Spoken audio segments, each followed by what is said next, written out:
여러분 안녕하십니까? 집값을 잡겠다고 내놓은 6.17 부동산 대책 이후 오히려 서울 집값이 올라가자 문재인 대통령이 급하게 김현미 국토부 장관을 불러들였습니다. 조금 전 보완 지시가 발표됐는데요. 집이 꼭 필요한 실수요자한테는 세금 부담을 줄여주고 집이 여러 채 있거나 투기일 경우 세금 부담을 강화하라는 게 골자입니다. 먼저 조국현 기자의 보도부터 듣겠습니다. 김현미 국토교통부 장관으로부터 긴급 보고를 받은 문재인 대통령은 주택 정책의 방향을 제시했습니다. 투기성 매입에 대해서는 규제를 해야 한다는 국민 공감대가 높다며 다주택자 등 투기성 주택 보유자에 대해 부담을 강화하라고 지시했습니다. 문 대통령은 특히 김 장관에게 반드시 집값을 잡겠다는 의지가 중요하다며 보완책이 필요하면 주저하지 말고 언제든지 추가 대책을 만들라고 당부했습니다. 그러면서 문 대통령은 서민들은 두텁게 보호돼야 한다고 강조했습니다. 실수요자, 생애 최초 구입자, 전월세에 거주하는 서민들의 부담을 확실히 줄여주고 특히 정부가 믿음을 줘야 한다는 겁니다. 문 대통령은 청년, 신혼부부 등 생애 최초 구입자에 대해 세금 부담을 완화할 것을 지시했습니다. 공급 물량 확대 필요성도 강조했습니다. 현재까지 정부가 총 77만 호의 수도권 공공택지 아파트 물량을 확보하고 있는데 부족하다는 인식이 있는 만큼 발굴을 해서라도 추가로 공급 물량을 늘려야 한다는 게 문 대통령 생각입니다. 네, 문 대통령이 급하게 국토부 장관을 불러들였다는 점, 또 원칙적으로 들리지만 세금 강화나 완화 같은 언급이 있었다는 점에서 어떤 후속 조치가 나올지 주목됩니다. 청와대를 연결합니다. 조국현 기자. 네, 청와대입니다. 자, 문 대통령이 장관을 급하게 불러들였다는 것 자체가 그만큼 청와대가 지금의 부동산 문제가 긴박하다고 인식을 한 거겠죠. 네, 그렇습니다. 김현미 장관의 긴급 보고는 오후 4시부터 2시간 가까이 진행이 됐습니다. 문 대통령이 일정을 쪼개가면서까지 김 장관을 불러서 긴급 보고를 받은 걸 보면 이 문제를 매우 엄중하게 보고 있다는 것을 알 수가 있습니다. 청와대 관계자도 문 대통령이 강력한 대책을 주문한 거라고 설명을 했습니다. 최근 6.17 대책에도 수도권을 중심으로 집값 상승세가 이어지면서 실수요자 그리고 서민을 중심으로 불만이 커지는 점이 고려됐다는 게 청와대 관계자 설명입니다. 조금 전 리포트에서 전해드린 것처럼 문 대통령은 특히 서민 보호에 방점을 찍었습니다. 최근 부동산 대책에 대한 정치권 비판이 있어 왔고 또 대통령 국정 지지도가 15주 만에 50% 아래로 내려오기도 했는데요. 오늘 긴급 보고에 이런 상황이 고려된 게 아니냐는 질문을 했더니 청와대 관계자는 지지율에는 일희일비하지 않는다면서 부동산 시장 상황을 점검할 필요성 때문이라고 선을 그었습니다. 문 대통령은 종부세법 개정안이 21대 국회 최우선 과제가 돼야 한다고도 강조했는데 올해 초 투기와의 전쟁에서 결코 지지 않겠다는 대통령 언급이 있었고 오늘 대통령 지시가 나온 만큼 보다 강력한 추가 대책이 나올 가능성도 제기됩니다. 지금까지 청와대에서 전해드렸습니다. 문재인 대통령이 주재한 부동산 대책회의에 앞서 노영민 비서실장은 청와대가 솔선하는 차원에서 1급 이상 참모는 이달 안으로 집 한 채를 빼고 모두 처분하라고 반년 만에 다시 권고했습니다. 아파트 2채를 갖고 있는 노 실장 본인도 한 채를 팔겠다고 다시 다짐했습니다. 손병산 기자입니다. 다주택을 보유한 1급 이상 청와대 참모는 현재 12명입니다. 김조원 민정수석은 서울 강남과 송파구에, 주무비서관인 윤성원 국토교통비서관은 송파구와 세종시에 아파트 2채를 갖고 있습니다.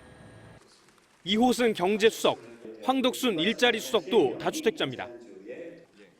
지난해 12월 노영민 비서실장이 불가피한 사유가 없다면 6개월 안에 처분할 것을 권고했지만 따르지 않은 겁니다.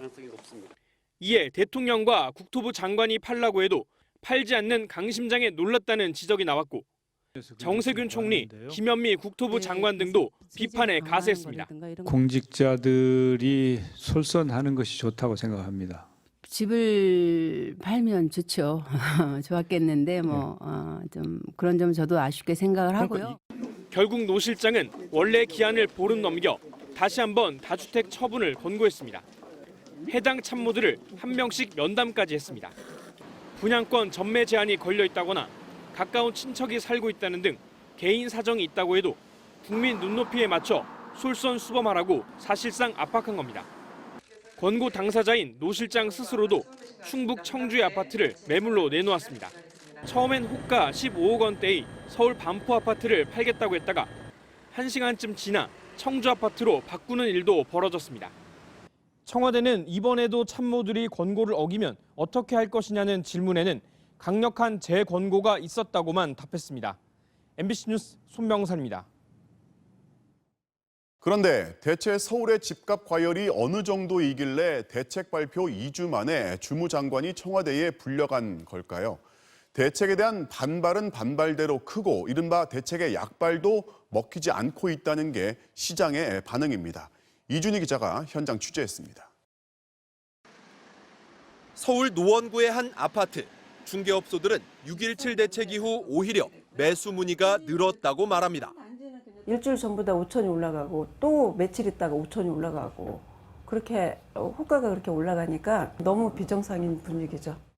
전용 59제곱미터에 2억 7천만 원이던 아파트는 대책 이후 3억 4,300만 원에 거래됐고 전용 49제곱미터 아파트도 3천만 원이 올랐습니다. 인근 강북구도 마찬가지. 대책 직전 4억 6천만 원에 거래된 한 아파트는 오히려 7천만 원 더 오른 값에 팔렸습니다. 6.17 대책 2주째, 규제 지역으로 묶인 경기도나 인천, 청주 등의 집값 상승세는 주춤해졌지만 김포나 파주, 천안 등의 집값이 풍선 효과로 튀어올랐고 서울도 상승폭이 그대로였습니다.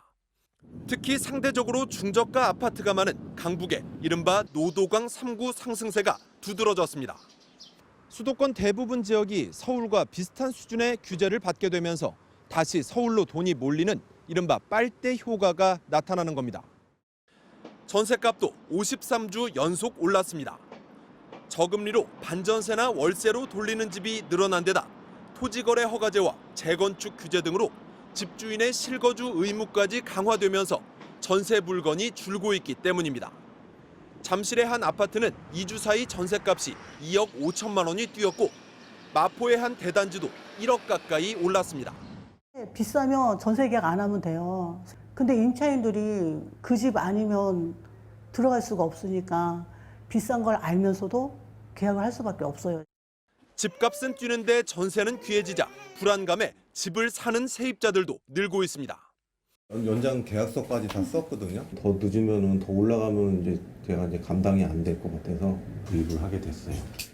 보통 부동산 대책이 나오면 시장이 일단은 냉각되기 마련인데 언젠가부터 백약이 무효인 상황이 계속되고 있는 겁니다. 수요를 억제하는데 공급이 없잖아요. 차라리 6.17 대책을 내놓지 않았다면 지금과 같이 그 수요자들이 조바심을 내지는 않을 거라고 생각이 됩니다. 초저금리 속에 시중에 풀린 여윳돈이 부동산으로 계속 유입되는 상황. 서울 시민 절반은 앞으로 집값이 더 오를 걸로 보고 있는 가운데 정부는 이제 마지막 카드로 거론되어 온 보유세 강화를 준비하고 있습니다. MBC 뉴스 이준입니다.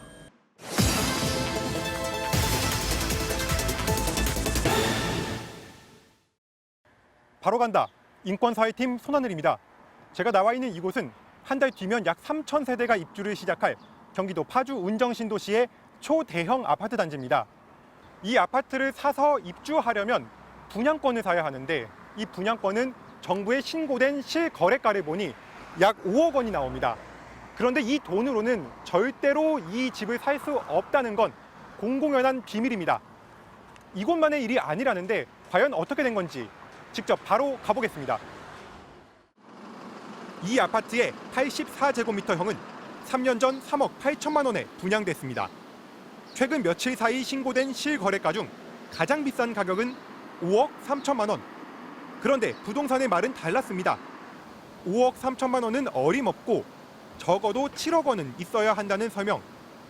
국토부 그거 봤던 게 그 80화가 5억. 기본적으로 프리미엄이 좀 대략적으로 3억 정도 예상하는 전체 금액으로 했을 때 7억 내외예요. 59제곱미터형 분양권도 사정은 마찬가지입니다. 최근 실거래가가 3억 6천만 원에서 3억 9천만 원으로 나와 있지만 실제로는 2억 원 정도가 더 필요하다는 답이 돌아왔습니다. 총 금액은 5억 5천이잖아. 부동산에 왜 실거래가와 비슷한 매물이 없는지를 묻자 의심의 눈초리를 보냅니다. 실거래가 저도 부동산 하지만은 세무서 공무원은 아니죠? 그러더니 실제 거래액보다 더 낮은 가격으로 계약서를 쓰는 다운 계약이 아니면 거래는 꿈도 꾸지 말라고 충고합니다. 다운 계약서가 여기는 100개면 99개가 다운 계약, 여기뿐만 아니고 신택도 똑같습니다. 양도소득세를 덜 내기 위한 전형적인 탈세 목적의 불법 계약입니다. 한 1년 만에 2억까지 올랐단 말이에요. 그렇게는 너무 여기가 값이 비싼 거죠. 그러면은 금액을 다운해서 쓰자. 교통 호재가 있었던 데다 6.17 부동산 대책에도 포함되지 않아 투기 수요가 몰리고 있는 지역. 다운 계약서는 기본이고 양도소득세 역시 구매자가 대신 내는 거래가 이뤄지고 있다고 합니다. 사는 사람이 세금 내야 되는 거예요. 사는 사람 내요. 여기는. 네. 하지만 감독은 제대로 이뤄지지 못하고 있습니다. 파주시는 상반기 350건의 거래에 대해 소명 자료를 요구해 검토했지만 이 중 다운 계약을 적발한 건 한 건도 없다고 밝혔습니다.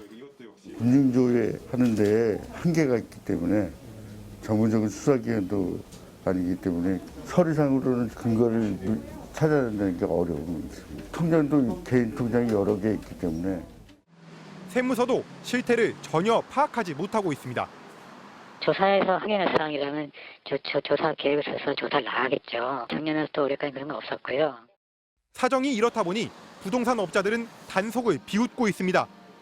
내년 정부에서 조사한다는 얘기가 많이 나오잖아요. 맞추면 5천, 7천에 돈 들어가요. 우리 부동산은 영업정지예요. 받은 사람이 있겠어요?